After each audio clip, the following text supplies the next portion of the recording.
Images catapulted the story back into the headlines. Everything that I thought would be easy was hard, and everything that I thought would be hard was easy. From mainstream media to consumer-led advertising, there are other options. What's at the front line of global media?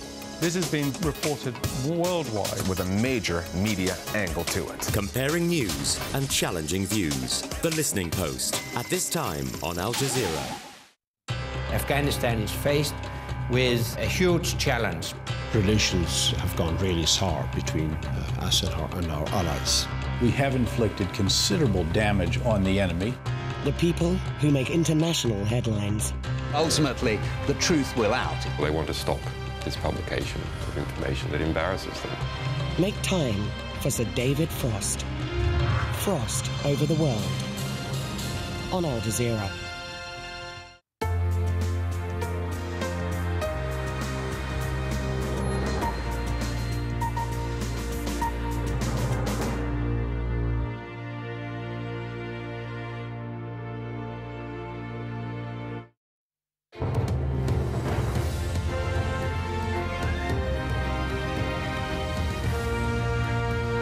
Hello again, you're watching Al Jazeera's extended coverage of the ongoing turmoil in Egypt. Let's have a reminder of the latest developments there.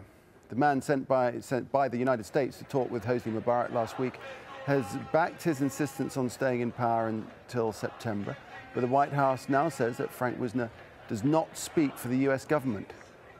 The top brass of Egypt's ruling National Democratic Party has resigned, that's according to state television, and party veteran Hossam Badrawi has taken over as the NDP's Secretary General. All right, so all this going on, let's see what's coming out of Egypt on the internet, specifically on social networking sites. Get an update now from Imran Khan on our Egypt desk. Thanks. Look, Nick, there's a lot going on in cyberspace. The net is abuzz with opinion on exactly what the ruling party is doing. But there does seem to be one unifying factor, and that seems that the ruling party isn't making the right decision. It's interesting, though. The protesters definitely have a presence on the web, but not so the Mubarak camp. I've been trawling the internet for about 12 days now, and beyond state television, there's no cyberspace presence from the pro-Mubarak people. Evidence of a disconnect between Mubarak and the country's youth? Maybe. On to the micro-blogging site Twitter next. Here's some of the more recent updates. For Zenobia, it's history in the making. In less than a month, we managed to prove that the people are above the regime. Sandmonkey offers this analysis, remarkably in the 140 characters that Twitter allows. Assessment: what the NDP did so far has been more cosmetic than actual change. We shouldn't be appeased by it, and Occupied Cairo has even more opinion. Another high-ranking member of the NDP resigns. What seemed like a strategic reshuffle feels like panic in the ruling party. And this footage from Alexandria, it was posted on Friday, and as you can see, a young child. Now, we think he's about 5 years old, and he's leading the protesters. He's chanting, "Freedom is born, Mubarak, wake up, this is your last day, and revolution till victory." I think this is one of my favourite videos that I've seen so far. And we've been getting a lot of images from Egypt through the Your Media site as well. Here's a selection of photos taken in Cairo on Friday. Here a woman unfolds a banner that reads, "What you didn't do in 30 years, you won't do in 3 months. Leave." And here a protester wearing an Egypt T-shirt in Tahrir Square. And a woman holds a paper that looks like a car number plate. She writes Egypt and puts the year 2011, and the Arabic letters of the number plate translate into leave in English.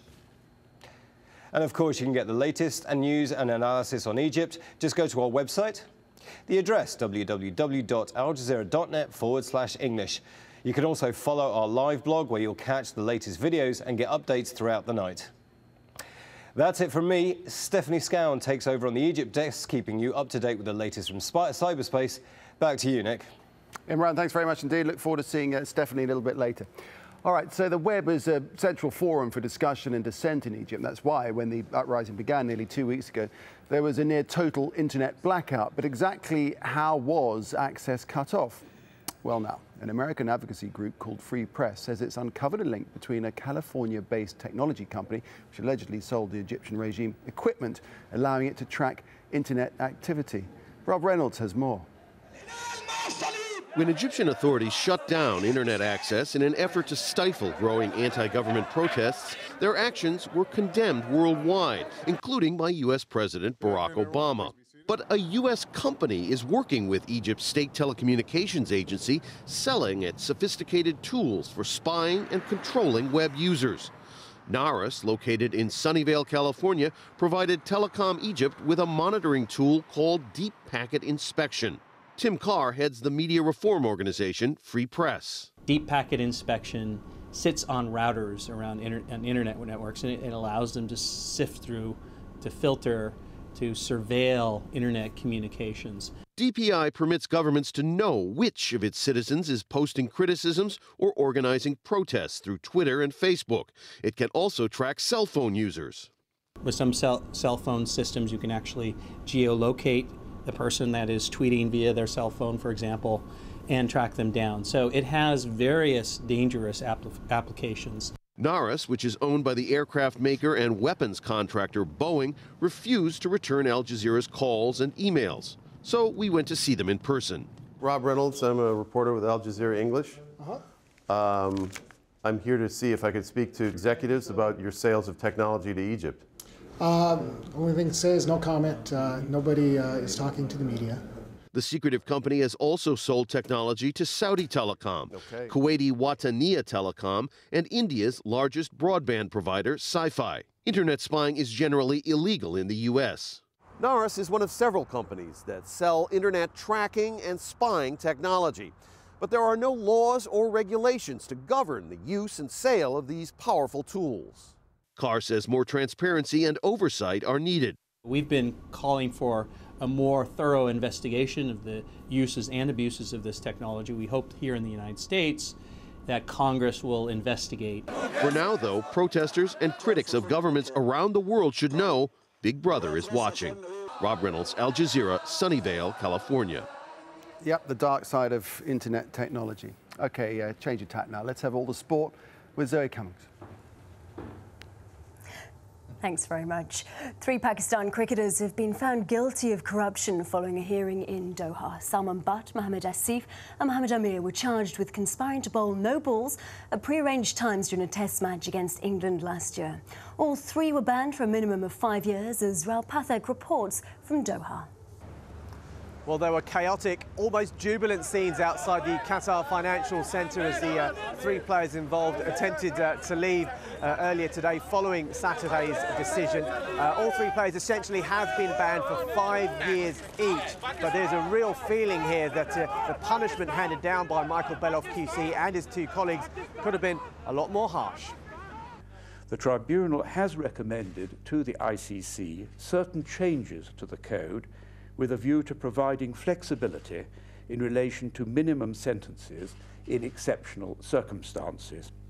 Well, as for the players themselves, all 3 are said to be very disappointed with the decision, and Mohammad Amir, for one, has confirmed that he will instruct his lawyers to go ahead with an appeal. That will be heard by the Court of Arbitration for Sport.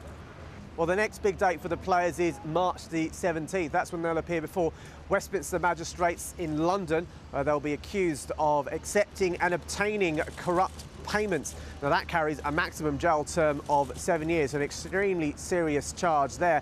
But as for the International Cricket Council, well, does this punishment that was handed out today really send out the strong message that they were looking for at the beginning of this tribunal?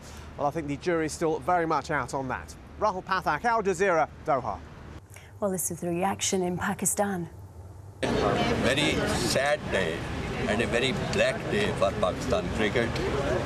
My personal feeling is that I have never felt so unhappy and so sad and so upset about things, about cricket as I feel today, because 3 outstanding cricketers have been punished for different periods. Amir in particular, one feels very sad because he's a very outstanding cricketer. In fact, at this young age, it is very rare to find somebody similar to him. To football now, and in the English Premier League, leaders Manchester United have been beaten for the first time this season. They lost 2-1 at bottom of the table Wolves. While title rivals Arsenal held to a dramatic 4-4 draw at Newcastle, it looked like they were cruising to an easy victory, but Newcastle came back to take a share of the points. A first-half hat-trick from Carlos Tevez saw Manchester City end a 3-game winless streak, and Wigan clawed themselves out of the relegation zone. In Spain, Barcelona on course to extend their lead at the top of La Liga. They're 2 up against Atletico Madrid. Espanyol, though, missed the chance to boost their hopes of a European spot. They were beaten 3-2 at Almeria. Almeria got off to a flying start. 3 goals in the first 20 minutes left Espanyol with their work cut out. Marcelo Silva here heading them ahead. Before Calarucci added a second 2 minutes later. Just 8 minutes on the clock, 2 goals up, and it got even better.